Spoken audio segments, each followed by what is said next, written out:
सुप्रभात विद्यार्थीगण। आज आप पढ़ेंगे घर की याद नामक कविता के प्रश्नों के उत्तर। तो आइए आरंभ करते हैं प्रश्नोत्तर। प्रश्न नंबर 1। पानी के रात भर गिरने और प्राण मन में घिरने में परस्पर क्या संबंध है? पानी के रात भर गिरने और प्राण मन के घिरने में परस्पर क्या संबंध है?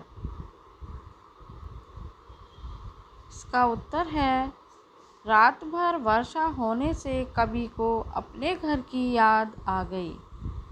उसे घर के सदस्यों के साथ हंसी खेल करते हुए मनोरम दिन याद आ गए। परिणाम स्वरूप उसके प्राणों में और मन में यादें ही यादें समा गईं। परिणाम स्वरूप उसके मन में यादें ही यादें समा गईं।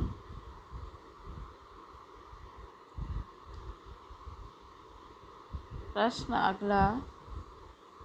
मायके आई बहन के लिए कवि ने घर को परिताप का घर क्यों कहा है?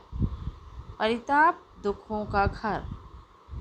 मायके आई बहन के लिए कवि ने घर को परिताप का घर क्यों कहा है? इसका उत्तर है, भवानी की बहन अपने भाइयों और बहनों से मिलने के लिए बड़ी उमंग से मायके आई होगी, परंतु मायके जाकर उसे पता लगा होगा कि उसका छोटा भाई जेल में है, तो उसे दुख हुआ होगा। इस कारण उसने बाप के घर को परिताप का घर कहा होगा। इस कारण उसने पिता के घर को परिताप का घर कहा होगा। प्रश्न अगला है,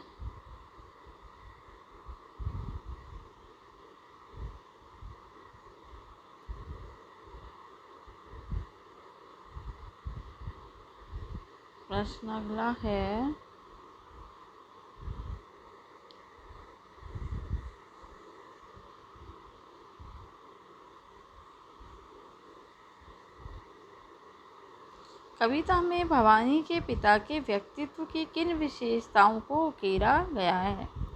कविता में भवानी के पिता के व्यक्तित्व की किन विशेषताओं को उकेरा गया है? उत्तर है, भवानी के पिता की निम्नलिखित विशेषताओं को उकेरा गया है। तो इसमें पहला है बलिष्ठ शरीर और साहसी। बलिष्ठ शरीर और साहसी।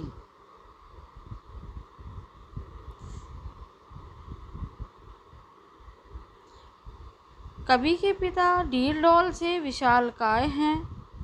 वे नित्य व्यायाम करते हैं। 240 दंड पेलना उनकी दिनचर्या है। वे बड़ी उम्र में भी दौड़ सकते हैं, खिलखिला सकते हैं। उनकी वाणी में बादलों जैसी गर्जन और काम में तूफान सी तेजी है। वे निडर हैं। उनके सामने शेर या मौत भी आ जाए तो वे घबराएं नहीं। सच तो यह है कि वे बड़ी उम्र में भी युवा हैं। बुढ़ापे का एक भी लक्षण उनके जीवन में प्रकट नहीं हुआ। अगला है विशेषता है उदार हृदय। उदार हृदय। भवानी प्रसाद मिश्र के पिता मन से ही उदार व विशाल हैं। वह अत्यंत सरल, भोले व भावुक हैं। वे अपने परिवारजनों से गहरा लगाव रखते हैं। यद्यपि उनके 5 पुत्र हैं, पुत्र बधुएं हैं, पोते हैं, परंतु वे सबसे गहरे जुड़े हुए हैं। उनसे किसी का रंच मात्र भी कष्ट नहीं देखा जाता। वे रोज गीता पाठ करते हैं। इससे स्पष्ट है कि वे शरीर, मन और बुद्धि दोनों से सशक्त हैं। इससे स्पष्ट है कि वे शरीर, मन और बुद्धि दोनों से सशक्त हैं।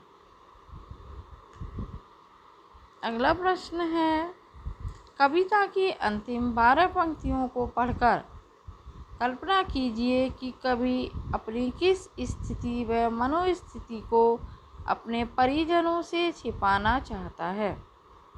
कविता की अंतिम 12 पंक्तियों को पढ़कर कल्पना कीजिए कि कवि अपनी किस स्थिति व मन स्थिति को अपने परिजनों से छिपाना चाहता है। उत्तर है, कवि जेल में रहकर घर के वियोग में दुखी है। कवि जेल में रहकर घर के वियोग में दुखी है। उसे घर की बहुत याद आती है। उसे घर की बहुत याद आती है। अन्य सब लोग उसे बेगाने लगते हैं, इसलिए वह उनसे दूर दूर भागता है। उनसे बात करने की बजाय वह एकांत में रहना चाहता है। उनसे बात करने की बजाय वह एकांत में रहना चाहता है, ताकि घर की यादों में खोया रहा जा सके। वह अपने आप को भूल चुका है। उसकी मन स्थिति दीवानों जैसी है। वह अपने आप को भूल चुका है। उसकी मन स्थिति दीवानों जैसी है। अगला प्रश्न है, निम्नलिखित पंक्तियों में बस शब्द की विशेषता बताइए। निम्नलिखित पंक्तियों में बस शब्द की विशेषता बताइए। मैं मज़े में हूँ सही है, घर नहीं हूँ बस। देखिए ये आया बस, यही है। किंतु यह बस रेखांकित है। किंतु यह बस बड़ा बस है। इसी बस से सब विरस है। इसी बस से सब विरस है। उत्तर, यहाँ बस शब्द का प्रयोग विशिष्ट है। बस का अर्थ है केवल या मामूली सी बात। यहाँ बस शब्द का प्रयोग विशिष्ट है। बस का अर्थ है केवल या मामूली सी बात। इसलिए घर नहीं हूँ बस यही है का अर्थ है बात इतनी सी है कि मैं जेल में हूँ, घर नहीं हूँ। बात इतनी सी है कि मैं जेल में हूँ, घर नहीं हूँ। दूसरी बार बस शब्द में केवल पहले बस का उल्लेख है। दूसरी बार बस शब्द में केवल पहले बस का उल्लेख है। तीसरी बार बस शब्द का प्रयोग बहुत बड़ी बात के लिए हुआ है। तीसरी बार बस शब्द का प्रयोग बहुत बड़ी बात के लिए हुआ है। इस प्रकार कवि ने एक ही शब्द को विभिन्न स्थितियों और भाव दशाओं में प्रस्तुत करके भिन्न भिन्न अर्थ व्यक्त किए हैं। इस प्रकार कवि ने एक ही शब्द को विभिन्न स्थितियों और भाव दशाओं में प्रस्तुत करके भिन्न भिन्न अर्थ व्यक्त किए हैं।